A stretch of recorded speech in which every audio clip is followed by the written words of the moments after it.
লৰা সকলৰ কাৰণে মই কি কৰিব পাৰো মই চিন্তা কৰি আছো আৰু সময়ত মই মোৰ লৰা ভাগিন সকলকো মই ভাল খবৰ শুনুৱাম আজি মাত্ৰ ইংগিতটো দি থৈ দিলো ৰাইজক মই এটা ভাল খবৰো জনাব খোজো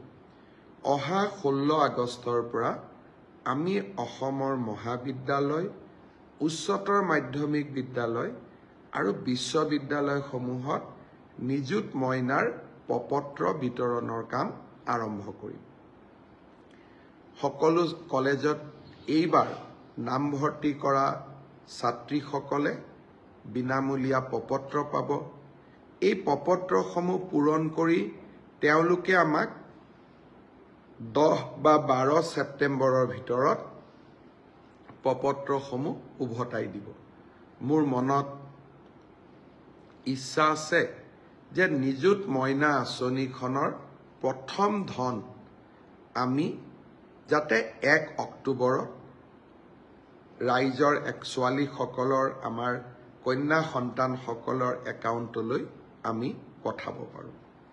অৱশ্যে আপোনালোকেও জানে যে নিযুত মইনা আঁচনিখন হ'ল চাইল্ড মেৰেজৰ বিপক্ষে লোৱা এখন আঁচনি অৰ্থাৎ জেণ্ডাৰ জাষ্টিছৰ কাৰণে লোৱা এখন আঁচনি সেই কাৰণে ডিগ্ৰী পৰ্যায়লৈকে যিসকল ছাত্ৰী কলেজত যায় কিন্তু তেওঁলোকৰ ইতিমধ্যে বিয়া হৈছে তেওঁলোকে আঁচনিখনৰ সুযোগ নাপাব অৰ্থাৎ পোষ্ট গ্ৰেজুৱেটত বিয়া হোৱা ছোৱালীও এই আঁচনিখনৰ সুবিধা পাব কিন্তু হায়াৰ ছেকেণ্ডাৰী আৰু ডিগ্ৰীত বিয়া নোহোৱা ছোৱালীৰ বাবেহে এই আঁচনিখন মুকলি হৈ থাকিব মোক কেতিয়াবা লৰা সকলে সোধে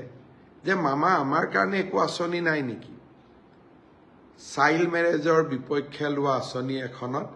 মই ছোৱালীসকলকে অন্তৰ্ভুক্ত কৰিব লাগিব লৰাক অন্তৰ্ভুক্ত কৰিব নোৱাৰো কিন্তু লৰা সকলৰ কাৰণেও মই কি কৰিব পাৰো মই চিন্তা কৰি আছো আৰু সময়ত মই মোৰ লৰা ভাগিন সকলকো মই ভাল খবৰ শুনুৱাম আজি মাত্ৰ ইংগিতটো দি থৈ দিলো আমি ছোৱালীৰ লগতে মোৰ লৰা ভাগিন সকলৰ কাৰণেও মই নিশ্চয় ভাল কিবা এটা কৰিম আজিলৈ ইমানতে এৰিছো অহা 3 দিন দিল্লীত থাকিম 25 তাৰিখে মই অসমলৈ উভতি যাম এইকেইটা দিন দিল্লীত থাকিলেও অকল অসমৰ সমস্যা লৈ মন্ত্ৰীসকলক সাক্ষাৎ কৰিম সংসদসকলক সাক্ষাৎ কৰিম কেন্দ্ৰীয় বাজেটো আহিব ইয়াৰ মাজতে মই ভাবো যে 25 তাৰিখে অসমলৈ যেতিয়া ঘূৰি যাম 26 তাৰিখেতো চৰাইদেউ মৈদামক লৈ ভাল খবৰটো পামেই আৰু ভাল খবৰ যাতে আপোনালোকক দিব পাৰো